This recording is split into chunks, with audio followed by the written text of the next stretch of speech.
Let's see what's happening tonight, guys.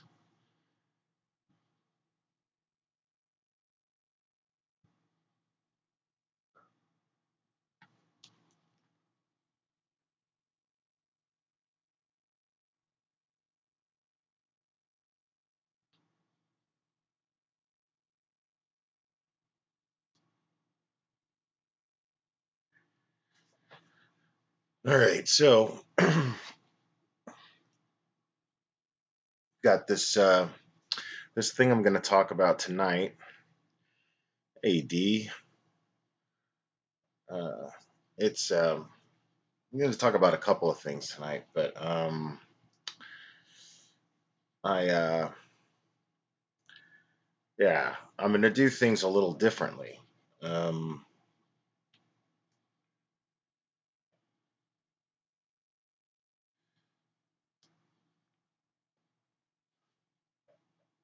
so hey Manon. So there's and actually, yeah, I'm glad you're here, Manon. Manon is my newest wrench, and she's really awesome, and she contributes a lot to the Facebook group. Um, so, and she seems to be very creative, and she seems to be very rational. So I went ahead and made her an admin and a wrench. Um, and and she's been doing great so far. So thanks a lot. Um, anyway, um, she also brought to my attention this case that happens, I believe, near where she lives. She's currently in Australia, um, and uh, and there was something about it that really fascinated me. It wasn't the stabbing. Uh, it wasn't the the actual crime itself. Not at all, actually, um, because it's been happening so much lately that it's more of a fuck, this shit again. You know what I mean? So it's not so much, the actual crime itself. Um, I want to actually use this particular time to honor the four young men in Sydney, Australia. I'm going to talk about these men because they're the ones in this scenario whose names deserve to be remembered. Um, these four men bravely took down this guy who decided to go nuts and stab everybody. Um, I only know of two people that he stabbed, but but these four young men, whose names are Paul O'Shaughnessy, Luke O'Shaughnessy, Lee Cuthbert, and Alex Roberts. Now, these dudes saw some asshole waving a bloody knife around on top of somebody's car. And you know what? I'm I'm not even gonna mention the guy's name, because fuck that. He's just another asshole who thinks he can make a name for himself by hurting innocent people in the name of terrorism, right? So yeah, I'm just not doing that. Not on my show, asshole.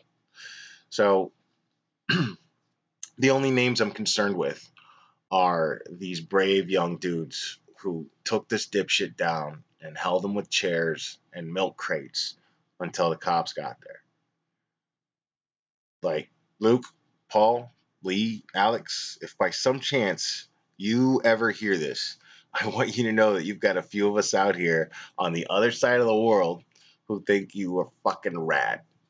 Like, you guys are awesome. Um, so, and no, I'm not forgetting the victims either. Um, these poor folks that were just trying to, do their thing, go about their day. Uh, and unfortunately, I actually, um, I could not find his name or find their names. Um, and I was only able to read about two that I know of. I don't know if there was any more people that this fucking idiot stabbed, but one of the women, it was two women, and one of them was tragically killed. The other is in stable condition, but the woman who was killed was apparently a sex worker who worked out of her home, and dipshit went there to be serviced by her and ends up stabbing her to death. The other lady, excuse me, the other lady was just some random attack, I guess. Stabbed her in the back. Um, and she, yeah, it was just, yeah, some random thing. I mean, that's some shit, man. You know, some may be thinking along the lines that being a hooker who works from home is risky and she should have had a regular job like the rest of us and blah, blah, blah. I mean, I don't even want to hear that shit. You know, think what you want about it, but I'm of the opinion that sex work is work. You know, she had a product, there was a demand for said product, so she supplied and capitalized on it, plain and simple. You know, uh, not somebody who deserves to worry about getting killed in her own home by some fucking piece of shit. You know, and you know, as long as she's not hurting anyone, I don't see anything wrong with what she did for a living at all. Um, so you know, as far as I'm concerned, she welcomed people into her home and offered what her clients considered a pleasurable service, and was senselessly murdered by a coward in the process. You know, there's no justification for that whatsoever. There's just not. But after the fact, these four dudes, right? Uh, these four guys, Alex, Lee, Luke, and Paul, they were just like, I guess, I don't know, in a higher story building at, you know, in their office. I guess they worked for a recruitment office of some sort, and one of them, I guess, saw it out, you know, saw this guy from out of the window, and he was, you know, standing on top of a car covered in blood, waving a knife around. So, you know, so they basically just reacted. One of them is like, okay, uh, look at this shit. And then they all ran downstairs, you know, and they went after this guy.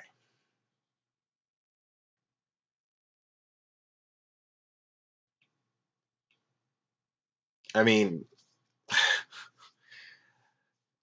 so these guys, they saw this guy through a window waving a knife around and acting a damn fool on somebody's car. You know, he's got blood all over himself. You know, so these guys hauled ass down there. They chased the guy through a crowd of bystanders running the opposite direction, right? And somebody videoed this. Like, this is on video. You could look this up and watch on video. Eventually, I'll figure out the software because I don't know what I'm doing here. But if I'll figure out the software where I can actually show the video because this software is actually pretty good. Um, it's just a little confusing, but yeah, man, straight balls. You know, straight balls. These guys. You know, the word is that this wacky fucker had like a history of mental illness, you know, and okay, you're probably thinking, well, where's your empathy? You know, the poor guy's sick. Fuck all that, man. Fuck all that. this guy knew what he was doing. He murdered an innocent woman in her own home and had terrorist tendencies. Like the cops found, uh, literature that was, linked to to extremist terrorist stuff. Um, so I mean, of course, I feel bad for anyone struggling with any mental health disorders, but when you murder innocent people and the police find evidence that you've been planning to do something awful in the name of terrorism, that's where my empathy kind of runs dry. You know, I mean, but I will say this: those four young men who caught this guy definitely exercised empathy as well as logic, as well as logic, as well as rationality, as well as awareness, as well as adaptation, as well as resilience. I mean, these guys were something else, man. They were resilient in their bravery. They were rational and logical in how they assessed the situation and executed taking this man down without actually harming him. There was no anger in their actions. It was all caught on video. You know, they adapted to their surroundings by seeing and using chairs and a milk crate to pin him down. They covered his head with the milk crate so that he couldn't bite anybody, so that he couldn't stab himself, you know, so he couldn't hurt himself, and obviously rendering him immobile so that he couldn't hurt anyone else either. I mean, that's amazing, under the pressure of having to react during all that commotion. I mean, people almost always end up hurting themselves in situations like this, but these guys prevented that. So now this asshole is going to stand trial, get justice, and if justice means that he gets the mental health treatment he needs, then so be it. I'll take it. Great. I'll be super happy with that. Maybe that'll get us one step closer as to why this shit is happening all the time, and so frequently as of late. And, if not, fuck it. He's locked up and he's not going to hurt anybody else. That's good enough for me too. Uh, and I think these four guys showed a lot of empathy in their actions towards this man. They didn't know what he'd done. They just saw a nut standing on a car waving a bloody knife and yelling some wild, shit. They could have assumed the worst, beat the piss out of him. I mean, the guy looked guilty of something. He's blood all over you. You're waving a knife around. But they just chased the guy down and restrained him, and it was purely instinct that drove them to do this. It wasn't. It, you know, it's purely instinct. They didn't plan this out. It was just happening right in front of their faces, and then all right. So there's that thing called fight or flight. These situations, right? All you true crime buffs out there, you know about this. But this was way different than what like we normally hear about, right? In these on the murder cases and whatever. Uh, these guys had the fight instinct when literally everyone else in that scenario and in that situation took flight and fled away from this man, and understandably so. Uh, I don't know what I would do in a situation like that. We'd all love to think that we'd be heroes, but there's no way to know until you're in it, right? And chances are, if only four guys reacted this way in a crowded street, everybody else is running the other way, and you're trying to bob and weave your way through them and not get knocked down just to get after this guy. I mean, you'd probably be running with the flock too.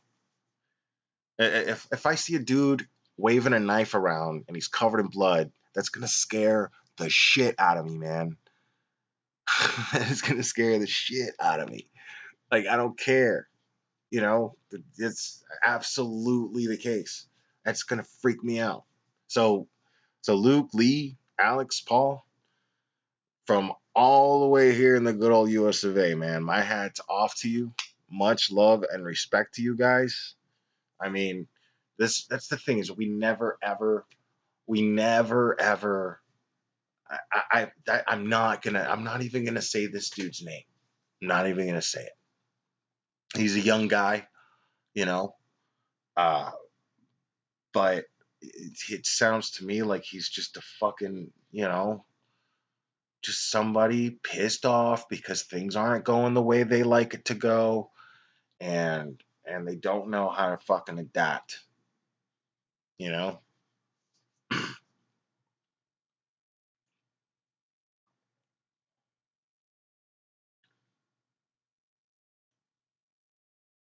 So, yeah, I I had to go live tonight with this and talk about this because it just really it was just really inspiring um, to hear that.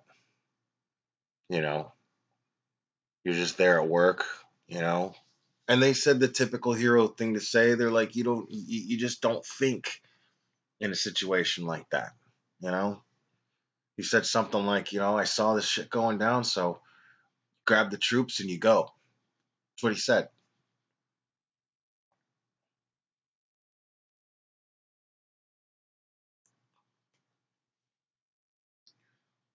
So what's going on, everybody?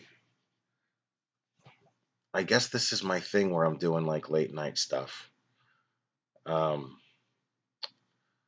it's nice to see all the. Oh wow! Hey, what's up, B Stinger and Scott?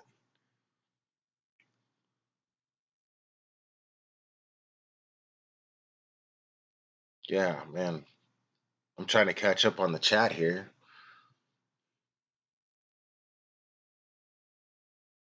Oh yeah, B Stinger. You yeah, you always miss these. It's all good.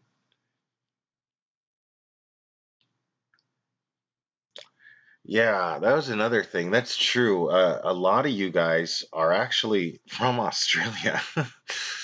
I seem to have this little small fan base, and it's predominantly Australian. It's pretty funny.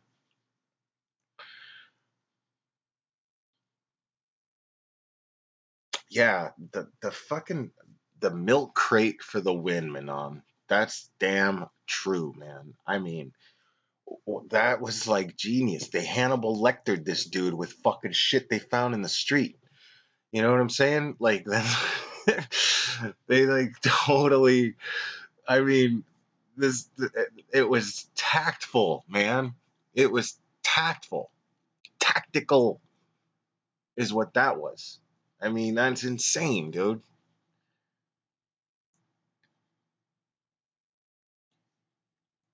I mean, I can't even.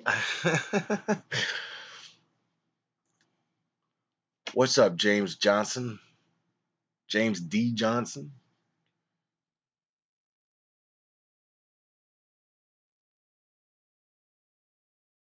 All right, so um, yeah, man. So there's that shit. I went live earlier today just to rant about something that was going on. Uh, One of my mods, she's going through some fucking shit, man, and I'm a little upset about it. I'm more than a little upset about it, to be honest, because some of you might have heard it earlier. I took it down because I was just on the fly, and um, so I just I think it's terrible what's going on. You know, her kids have a dog, and the dog bit somebody's tail, and her neighbor has been pushing to get her dog put down, and they finally ordered the dog to be put down, and I think the dog was put down this morning, or is going to be put down in the morning, and it's really shitty, man. It made me really upset that people do things like that. You know, you're gonna put down a dog for fucking being a dog. You know what I mean? That doesn't make any sense to me. And for you to be somebody who pushes for the county to do this, I mean, you're just out to hurt somebody. That's some sociopathic shit. Dog bit your dog's tail. So fucking what? The dog's tail will heal up. It'll be fine. You know what I mean?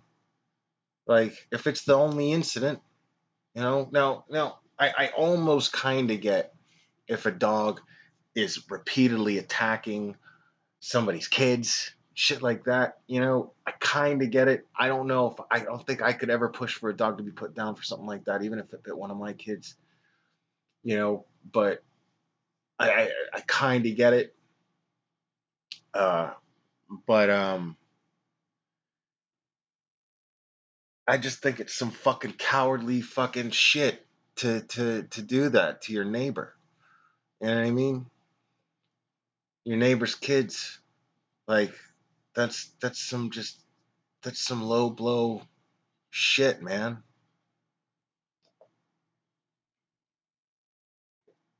I mean, how do you justify that in your mind when you're getting that done? When you're on the phone with city officials and shit trying to get this dog? What's going through your mind? When you do something like that, that doesn't make a lot of sense to me at all. In fact, it bugs the shit out of me. And somebody could be that cold.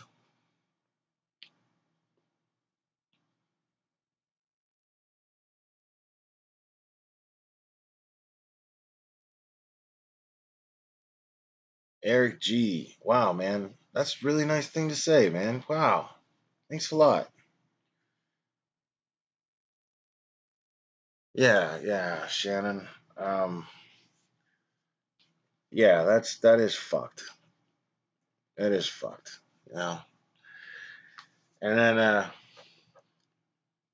so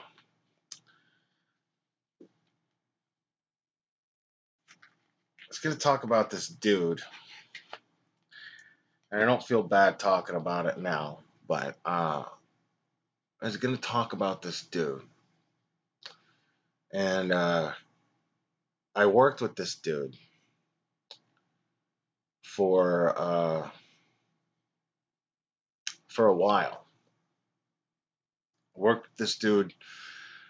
I remember he gets hired. I was trying to get a promotion, right, at work, and I didn't get it because the person who actually naturally should have gotten the position in the first place. The only reason I went for the position was because I heard that he didn't want it. So I went ahead and I interviewed for it, but I heard that he did not want it. Um, and and so this isn't the dude I'm talking about, but I'm saying I was going for this promotion and I didn't know that he was going to take the job. But this other guy came to work for us, but I don't. But I felt a little threatened by him because he had all of this experience, right? I happened to be in the office and I saw his resume.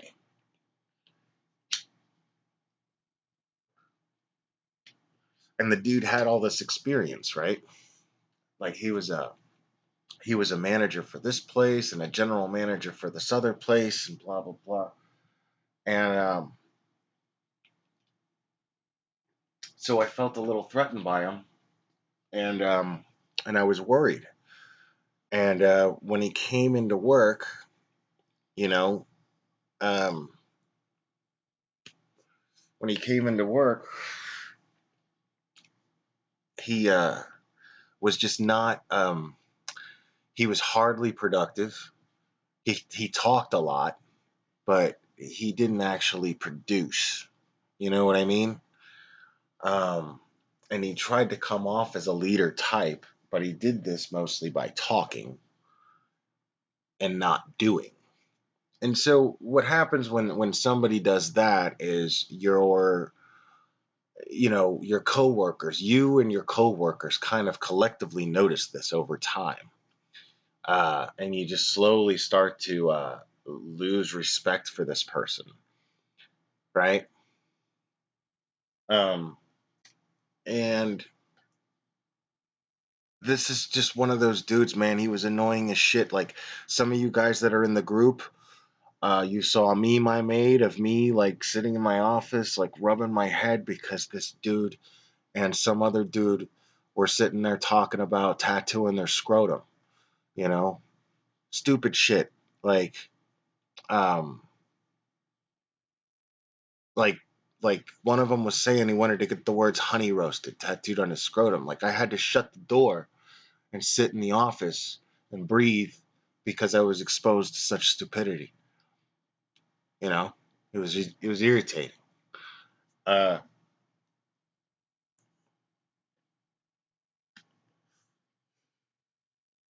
so so it was always situations like this. He was the kind of guy that was always throwing something, you know, and it's not, yeah, it's a fitness club, but he's just that dude that's always way too fucking extra. You know what I mean? What the kids call today extra. You know, this guy was way too much. Um, and yes, Shannon, he's ball sack tat guy. So this dude, I mean, and he was just annoying, man. Like, just his presence was annoying. He's telling people he's a certified personal trainer, but he doesn't train anybody, right? I'm a certified personal trainer. I don't train anybody because I don't know anything about training people yet, you know.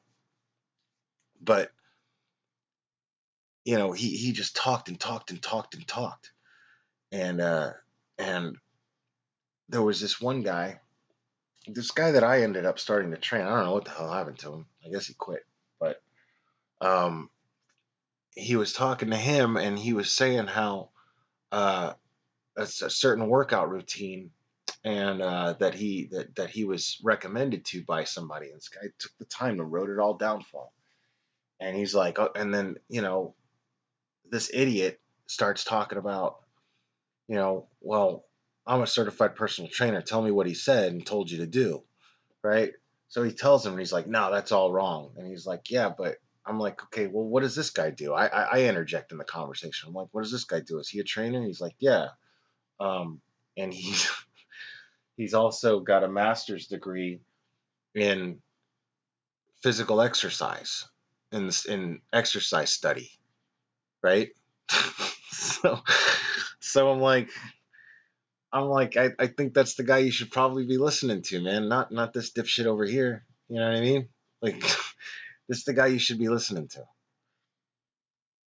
So uh he's still arguing. He's still going, no, man, listen to me. I have a personal trainer certification. I'm like, yeah, but that guy has a master's degree, a college degree, like the personal trainer is just it's 100 question test. You just, it wasn't hard. It wasn't hard at all. You know, I mean, so, and he was just that kind of guy. He's that kind of guy. He kept a can of Axe body spray in the fucking office.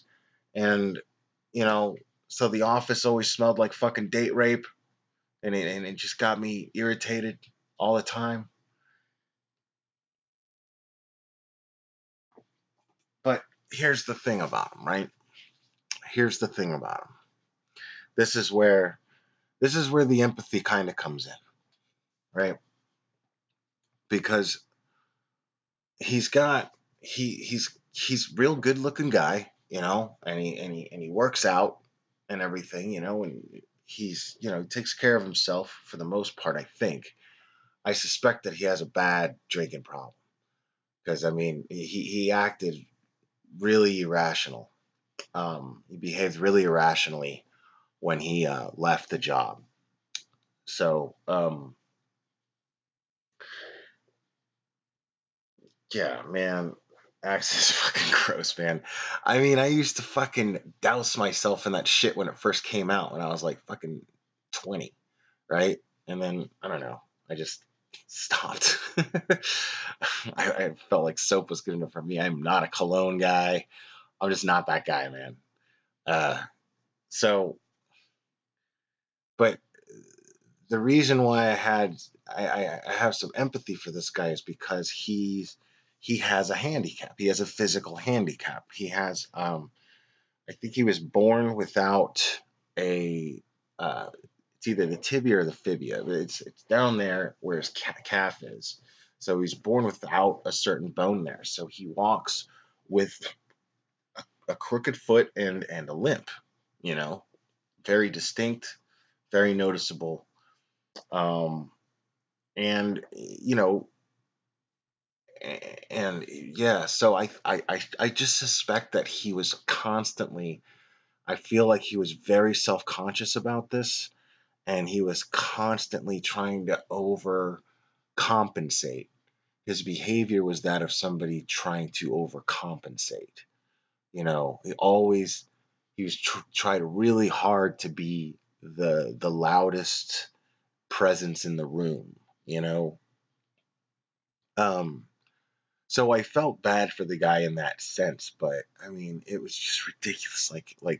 You know, he's in his 30s. You know, and he's sleeping with girls that are, you know, just barely 20, you know, and you know what I mean? And it's just so, you know, he just has that. Yeah, you know, he has that douchebag kind of way about him, and and I can't talk about it yet, but you know, something else came up at work, and it's just yeah, it's just all messed up. Like so, I I have this strange understanding of the guy, you know, but I couldn't stand him. I'm not gonna lie, like I couldn't stand when he like I remember before I left on my vacation, my friend was like, "Hey, I need to pick you up tonight instead of tomorrow." So it was a day early that I had planned, and I went to work and I told my GM and I said, "Hey, listen, I, I'm leaving tonight instead of tomorrow, you know." And he's like, "Well, try to find somebody who can cover your shift, and we'll try to work that out on our end. I mean, you're fine, but just do us that favor." And I was like, "Yeah, of course, sure, no problem." So as I'm walking out, I see this dude walking in, you know, and I'm like, "Hey, man." And actually, my GM was like, "See if this guy," because he said him actually, and he said, "See if this dude will uh, will work instead of 6 to 10, or instead of 3 to 10, work 6 to close, right?" So as I'm walking outside, he's walking in because it's just about to be 3 o'clock, and I go, "Hey, man, you know, GM just told me to ask you, you know, if you do this." And he like dabs my hands, you know, my fist bumps me, and he's like, "Yeah, man, I got you, dude. You know, yeah, I got you. You're good. You're good. No problem, no problem." And then apparently, I I I I, I come in later that night to work out, um, just before she's gonna show up and pick me up, and you know, I'd finished packing and everything, and this dude, yeah, apparently he wasn't even there. And then somebody else who ended up having to come in for the shift was like, "This dude just quit." He like walked out.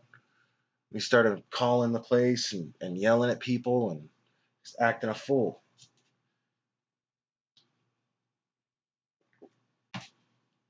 I mean, I couldn't believe that shit. You know, the guy fist bumped me and everything, like, "Yeah, man, I got you." And then he like gets pissed off and then just walks out, decides he's not going to work.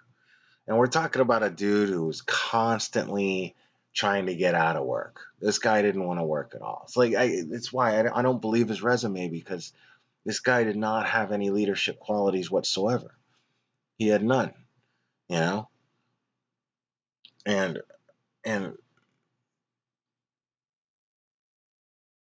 and he did not use his leg as an excuse for anything. He would even talk about, he would say things like, I bet you I could even run faster than you, blah blah blah blah blah. He talked a lot of shit, but he never used his leg as an excuse for anything. But he always like would try to get out of work. One time the guy paid me $60 to cover one of his shifts. I was like, you're gonna pay me to lose money?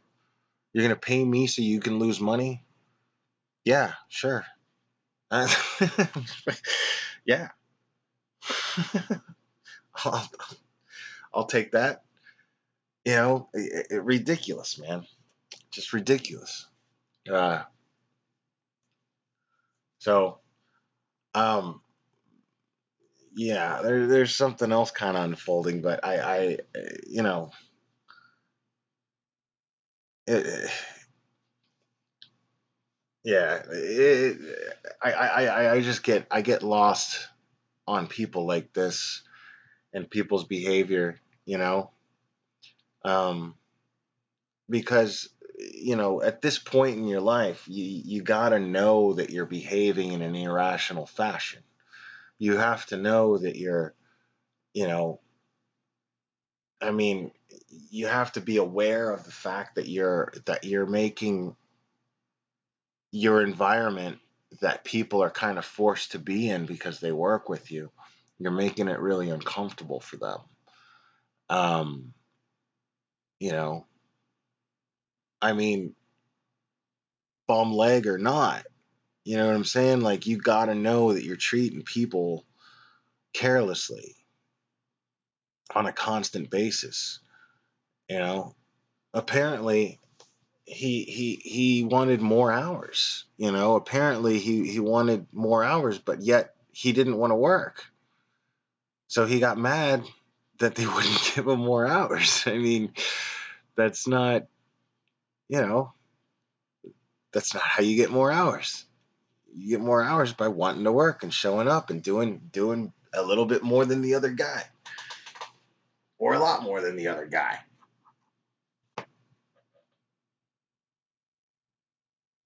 Well, okay, Michelle, you're saying if you're a narcissist, you won't see this behavior either. So, uh, I mean, I wouldn't go so far as to call the guy a narcissist. Well, actually, you know what? I take that back. Yeah, yeah, probably. I mean, I'm not a doctor. I can't make these kind of diagnoses. And a lot of people, you've heard me talk about that before. I'm not a big fan of just throwing around a word that's so overused already. But, you know, the guy he kind of fits the bill. You know what I mean? He kind of fits the bill. Um,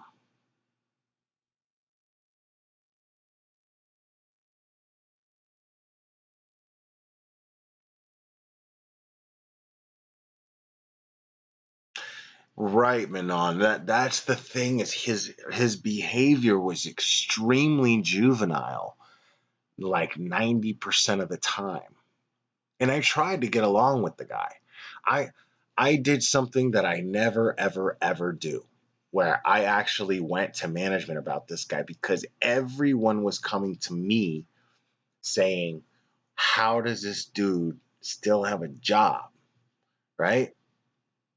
And he would get away with things. People would be like, "How is he getting away with that?" You know? And what that does is that brings down the morale of the team. When you've got somebody who's just looking out for themselves, they expect everybody to do for them, but they won't do for anybody else. And yet they always, they call out of work, or they leave early, or they don't show up, or they sit around and they sit in the office all day during their shift and don't do jack shit. Uh, they take whatever they want. It's so you get a guy like this, and it's, it's poisonous because everybody else is doing their job and everybody else is actually cares. And I'll tell you, this guy who took over that position that I had applied for, he's doing an amazing job. He's really got everybody. that that this place had the worst turnover. And right now, if people are leaving, it's only usually, for the most part, it's because they're students, or they can't do the school and the job, and they were working for the summer, or whatever. There's always some valid reason why they can't work there anymore. Nobody's getting fired. Other than this guy, nobody's just up and quitting. There was one girl that got fired, but um, so you know, so now this guy has pulled together like a really good team. So when this other guy was just being a dick and just only thinking for himself, then everybody got offended by that, because we're all genuinely trying to do everything as a team for the betterment of the company. We're paid to do a job, and we're trying to benefit the club. We're all in the mindset of that. And he was not. Um, so when people started to express this to me, that's dangerous. And I've been in management before. I get it. Like, that's not something you want to happen. So I went to my managers and I said, look, this is what's going on. A lot of people don't, and I know they see this shit. They know the guy calls out all the time. But I'm like, yeah, I got to make you aware, because it's affecting the team. You know, it's affecting the morale of the team. So whatever you choose to do about it, that's on you. But I'm just letting you know, I'm making you aware that people are coming to me because at night they see me as someone in a position of leadership to them, because everyone else has gone home. Um, so so I brought it to my managers, and I've never ever done that. I've never done that, you know. Actually, I did that once when there was a guy. No, yeah, I was a manager for a major pizza chain, and I was an assistant manager, and there was a guy that I strongly suspected of drinking while on the job. He was a driver, you know, so I felt it necessary to bring it up. It turned out he wasn't, so that was cool. But I mean, this is a guy who he drank when he got home, and he drank a lot, but during his shift, even though I think he was just still kind of hungover or whatever, but you could tell he drank a lot because he had the red, you know, the red alcohol, and the peeling of the alcohol poisoning in his face. You could just see it. And he was, older guy, but yeah. So um, yeah, I don't know. And now there's more shit to it, and it's it's just disappointing because you still, when someone doesn't, they want you to have some sort of empathy for them and understand them, but they give you no reason to do so. And it's hard, you know, it's hard. But I I don't know, man. I, I I don't know what it's like to ever have had to live with a handicap like that, you know. So I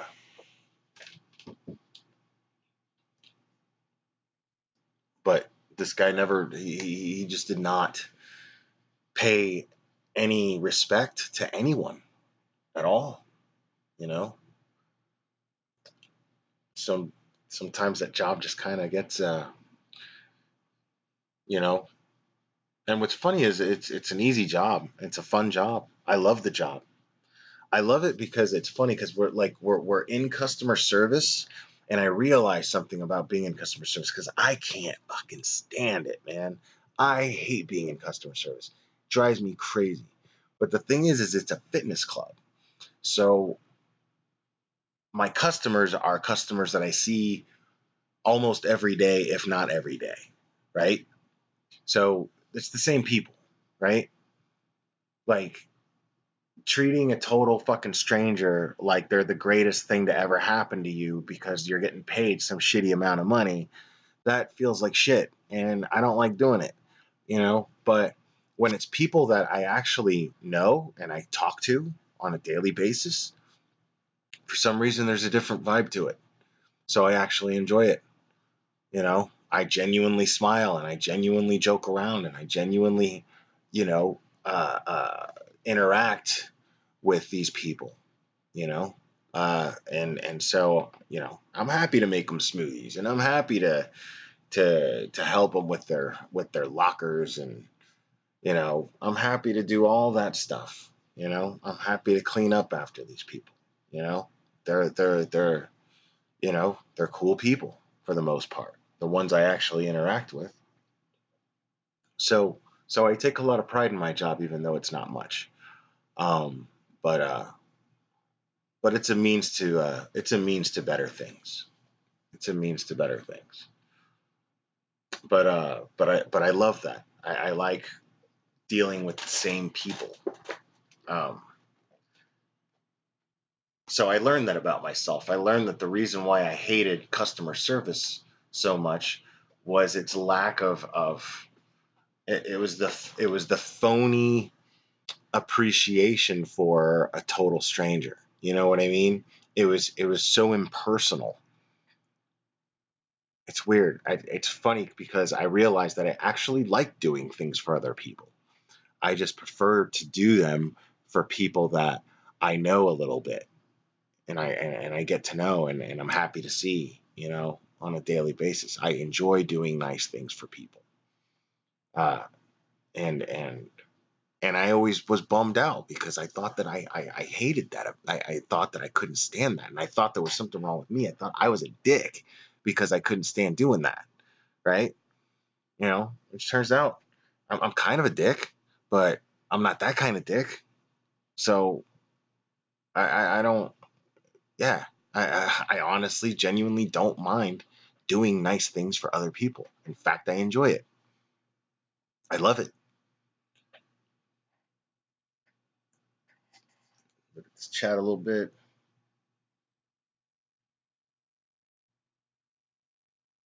Yeah, see, Shannon, you're a hairdresser, so a lot of you have clients. You don't necessarily have customers. You actually have clients. So a lot of yours are repeat clients. So you know what I'm talking about. So you get that difference.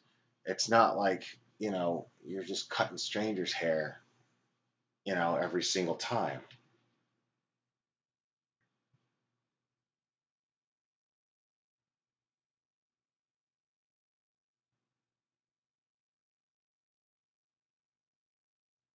Yeah, exactly, Manon. I totally agree. Regulars are just so much better. Yeah. So I did. Yeah. It turns out I'm not a misanthrope. I thought I was a misanthrope this whole fucking time. Turns out I actually like people. You know, pretty wild. Um,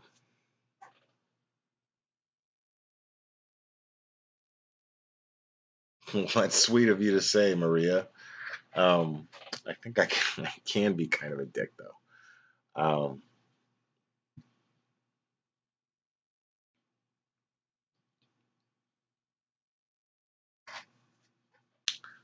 so yeah, I think I'm gonna be wrapping this up pretty soon. Um, but yeah. I appreciate you guys logging on, man. I had a really nice time. Um, well, you know what? I'll sit here and chat with you guys for just a minute. So you used to be an apparel manager for Target. I just got a sweet ass Batman T-shirt from Target.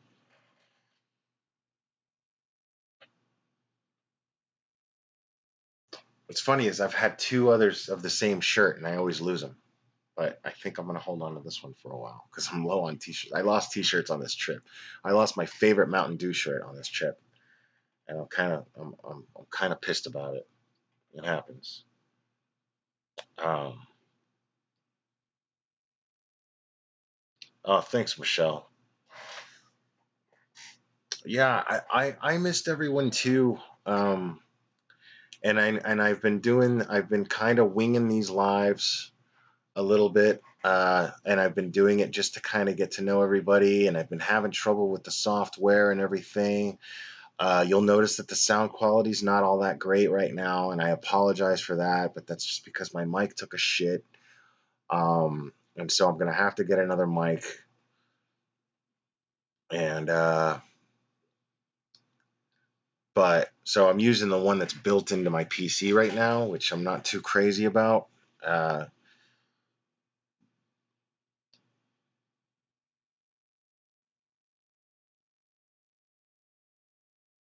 but yeah. Um, Kathleen, you said you used to be a reference library assistant. Yeah, lots of public contact. Yeah, man. Um, I wonder what that's like, man. I wonder what being a librarian's like.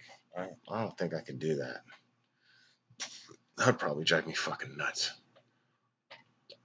I'd probably just want to read all the time, and I don't even read much now at all.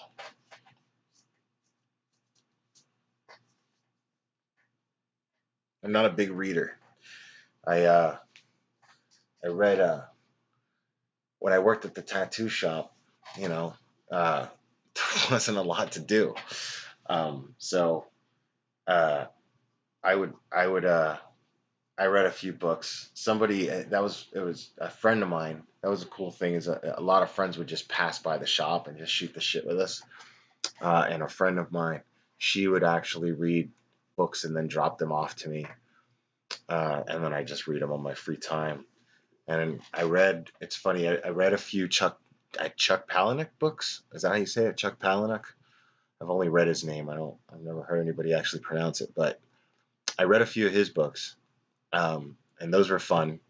And funny, I didn't read Fight Club, and Fight Club I thought was a fantastic movie. I love David Fincher, so um, yeah, I'm a big David Fincher fan. So I really liked Fight Club a lot, but I never read the book. But I read Lullaby, which is probably my favorite one. Um, And I read the other one, the one that they made the movie about with Sam Rockwell. This the one they made another movie. Sam Rockwell was in it. Um,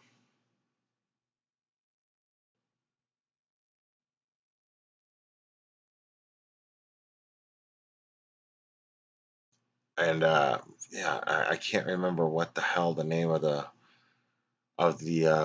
movie was. But anyway, yeah, I really dug Fight Club a lot. But the book I read, yeah, Lullaby was my favorite one. Then there was Haunted, I believe. Um, and I didn't even finish that one. There was one part that was crazy to me. There's this part in that book where he's describing this kid who would his thing was to jerk off at the bottom of the pool. So he'd get kind of the autoerotic asphyxiation type thing by holding his breath, right? Sitting at the bottom of the pool. and and he would put his asshole right on the thing that was the suction thing, and that was his regular thing. That was his way, his method of masturbating, right? So so this kid one day after he does it, right? He goes, he finishes up and he goes to swim up to the top, and the way he describes the scenario in the book is like he's swimming to the top, but then he just stops and he can't go and he can't reach the surface, right? And uh, because the suction pool, what it did was it sucked out as he was swimming up. This thing had sucked out his intestines through his asshole, and and that's why he couldn't reach the top. Uh, and I put the book down at that point and couldn't read it any further. that that's I think that's the closest I've ever been to being shocked by something I read in a book or in a movie, some fictional scenario that shocked me. I don't even watch horror movies because they just don't do anything for me. They don't shock me. They don't scare me. They don't, you know, I'm never surprised by anything that happens in horror movies now. So I never watch them.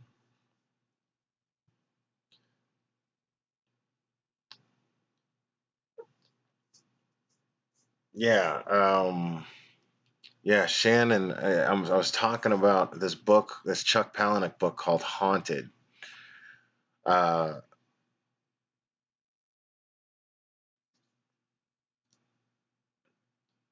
but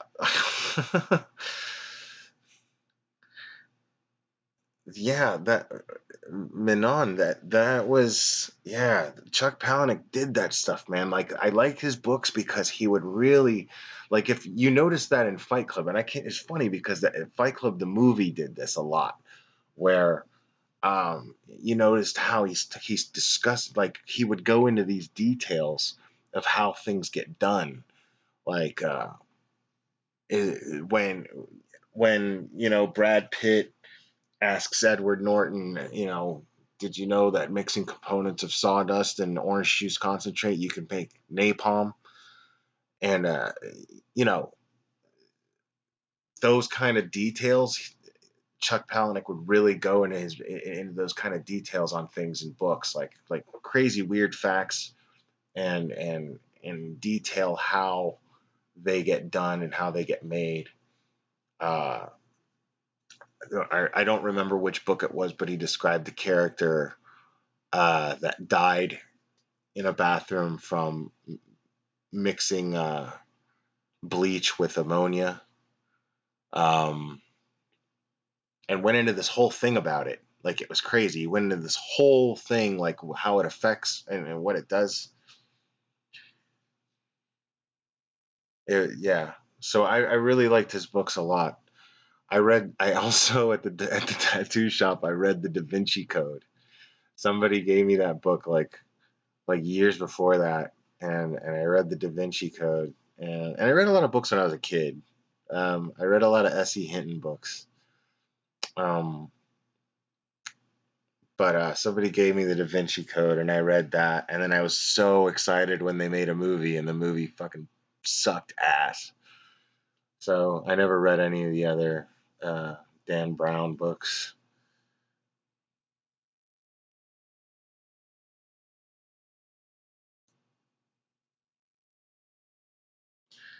All right. Um, yeah, I think I am gonna call it a night. Uh, I guess I left you on that fun little note. Sorry about that. Um, yeah, it grossed me out, so I don't know why I didn't think it would probably gross you guys out, but everybody seems to be pretty thick-skinned about it. So appreciate that. Um, but make sure, again, if you have any stories, I'm going to go over some more. But if you got any stories or anything you wanna talk about on here, go ahead and email uh, theglare360 at gmail.com. And you can join the Facebook group by the same name, The Glare. So thanks a lot, guys. I will be talking to you very soon.